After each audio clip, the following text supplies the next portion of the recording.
Hello everyone, welcome to BioPuri. If you like the videos present on my channel, please like, comment, share and subscribe. तो हम continue करते हैं आपकी NEET practice question series की part 33 video. तो आज भी हम 10 क्वेश्चन सॉल्व करेंगे विद रीजंस और देखेंगे कि ये सभी क्वेश्चंस आपके कौन से चैप्टर से आए हैं 11th and 12th class biology से। तो आपका फर्स्ट क्वेश्चन है स्मूथ मसल्स आर। तो स्मूथ मसल्स और आपके skeletal muscle and cardiac muscle के कैरेक्टरिस्टिक्स आपने 10th में भी पढ़े हैं और आपके 11th में चैप्टर 7 जो था स्ट्रक्चरल ऑर्गेनाइजेशन इन एनिमल्स, उसमें हमने देखा था कि आपके 3 टाइप की मसल्स किस तरह का स्ट्रक्चर है, किस तरह का फंक्शन है। तो आपकी जो स्मूथ मसल्स होती हैं वो इनवॉलेंट्री इन नेचर है क्योंकि वो इंटरनल ऑर्गन्स में आपके प्रेजेंट है और आपका फसिफॉर्म मीन स्पिंडल शेप है। नेक्स्ट इज नॉन स्ट्राइटेड, उसमें कोई भी डार्क और लाइट बैंड्स नहीं है, वो स्पिंडल शेप है और आपका यूनी न्यूक्लिएटेड है। Next is oxidative phosphorylation is. तो ऑक्सीडेटिव फॉस्फोराइलेशन के बारे में हमने पढ़ा था आपके 11th क्लास में फोटोसिंथेसिस इन हायर प्लांट और ये रेस्पिरेशन इन प्लांट्स, इन सभी चैप्टर में हमने ये सभी प्रोसेसेस के बारे में डिस्कस किया है। तो आपका ऑक्सीडेटिव फॉस्फोराइलेशन में एटीपी का फॉर्मेशन होता है by releasing electrons which are removed during substrate oxidation. तो हमने ये पूरा प्रोसेस देखा था आपका ग्लाइकोलिसिस, टीसीए साइकिल एंड फिर आपका ईटीसी जो माइटोकॉन्ड्रिया में होती है। नेक्स्ट आपका क्वेश्चन है which of the following is the least likely to be involved in stabilising the 3 dimensional folding of most proteins. तो प्रोटीन्स के बारे में हमने 11th में बायोमोलिक्यूल्स चैप्टर में पढ़ा था जहां हमने आपके प्रोटीन्स के डिफरेंट स्ट्रक्चर देखे, primary, secondary, tertiary and quaternary. तो उसमें हमने जो बॉन्ड्स नहीं देखे वो थे ईस्टर बॉन्ड्स, या बहुत ही कम होते हैं ये बॉन्ड्स जो इन्वॉल्व होंगे प्रोटीन्स की बॉन्डिंग में। नेक्स्ट क्वेश्चन फिर से आपको बायोमोलिक्यूल से पूछा गया है जिसमें हमने एंजाइम्स की एक्टिविटी देखी थी। तो आपको एक ग्राफ हमने पढ़ा था कि in the presence of enzyme and in the absence of enzyme. तो प्रेजेंस ऑफ एंजाइम आपका मार्क कर रहा है ए एनर्जी और एब्सेंस ऑफ एंजाइम आपकी बी एनर्जी। आपको जो ग्राफ दिखाया गया है इसके हिसाब से कौन सा स्टेटमेंट बिल्कुल सही है?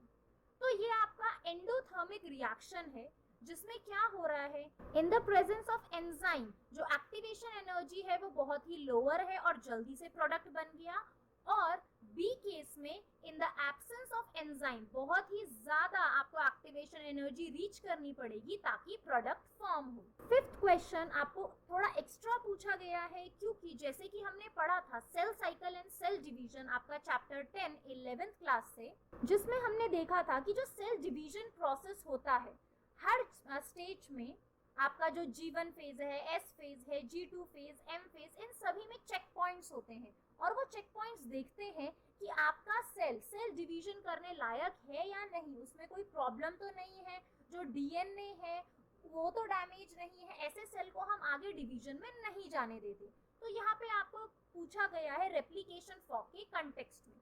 तो यहाँ बोला है when the cell has stalled DNA replication means pause हो गया, फिक्स हो गया, तो which checkpoint should be predominantly activated. तो आपका जो चेक पॉइंट एक्टिवेट होगा वो है G1 और S फेज का, क्योंकि G1 S फेज इनके बाद ही आपका जो सेल है माइटोसिस वाले डिवीजन में जाएगा। तो उससे पहले ही हमें चेक पॉइंट्स देखने हैं कि सेल में क्या डैमेज है ताकि हम उसे आगे ना जाने दें, क्योंकि अगर डैमेज आपका डीएनए एस फेज में रेप्लिकेट होगा तो वो भी प्रॉब्लमैटिक है आपका। सिक्स्थ क्वेश्चन ये बहुत बार आपके नीट में आ चुका है, जो आपका मियोसिस की सारी स्टेजेस है मियोसिस 1 की, उसमें से काफी क्वेश्चन पूछे जाते हैं मैच द फॉलोइंग में। तो यहाँ पे इसके लिए भी मैंने आपको एक निमोनिक्स बताया था जो हमने चैप्टर 10 में 11th में पढ़ा है। आप अपने डाउट्स उन वीडियो से क्लियर कर सकते हैं। यहाँ पे हम मैच करते हैं। अब आपका पैकेटीन है, पैकेटीन में क्या होता है, क्रॉसिंग ओवर, मेटाफेज 1 जिसमें क्रोमोसोम अलाइन होते हैं इक्वेटोरियल प्लेट पे, डाइकाइनेसिस जिसमें टर्मिनलाइजेशन होता है कैज़मेटा का, क्योंकि डाइकाइनेसिस के बाद ही आपका मेटाफेज 1 स्टेज आ जाएगी। Zygotene stage, first is leptotene, फिर आती है जाइगोटीन स्टेज। तो जाइगोटीन में क्या हो रहा है आपका पेयरिंग ऑफ होमोलोगस क्रोमोसोम। तो आपकी स्टेजेस भी ऐसे ही हैं, leptotene, zygotene, pachytene, diplotene and diakinesis. Next question आपको पूछा गया है चैप्टर 22-11 से, और ये हमने रिसेंटली आपका खत्म किया था, जिसमें हमने पढ़ा था आपके ऐसे ऑर्गन्स जो एंडोक्राइन ग्लैंड नहीं है बट हार्मोन सिक्रीट करते हैं। ऐसे सेल्स प्रेजेंट होते हैं हमारे डिफरेंट ऑर्गन सिस्टम में जो कुछ हार्मोन सिक्रीशन रिलीज करते हैं। तो यहाँ पे बोला है कौन से दो हार्मोन्स हैं जो स्टिमुलेट करते हैं production of pancreatic juice and bicarbonate. तो हमने ये पढ़ा था आपके कोलिसिस्टोकाइनिन एंड सिक्रीटिन, ये दोनों जो हैं आपके पेनक्रियाटिक जूसेस को रिलीज करते हैं और बाइकार्बोनेट आयंस को। क्वेश्चन 8 आपका पूछा गया है 11th क्लास से ही, जिसमें हमने breathing and exchange of gases वाला चैप्टर था आपका। The partial pressure of oxygen in alveoli of the lung is. तो हमें पता है एल्वियोलाई में जो पार्शियल प्रेशर होता है वो आपके ब्लड से ज्यादा होता है। तो यहाँ पे हम लिखेंगे more than that in blood, क्योंकि एल्वियोलाई में से ऑक्सीजन डिफ्यूज होगा और वो ब्लड में जाएगा, जिसे पल्मोनरी वेन लेके जाएगी आपके लेफ्ट साइड ऑफ हार्ट में, दैट इज लेफ्ट एट्रियम में। तो इस तरह से यहाँ पे आपकी एल्वियोलाई में ज्यादा पार्शियल प्रेशर है और लोअर है ब्लड में, तभी मूवमेंट होगा from higher to lower concentration, that is diffusion हो रहा है। Choose the correct statement. तो आपको ये क्वेश्चन पूछा गया है चैप्टर 21 11th क्लास से, जिसमें हमने नर्वस सिस्टम से रिलेटेड काफी डिफरेंट स्ट्रक्चर एंड फंक्शन देखे थे।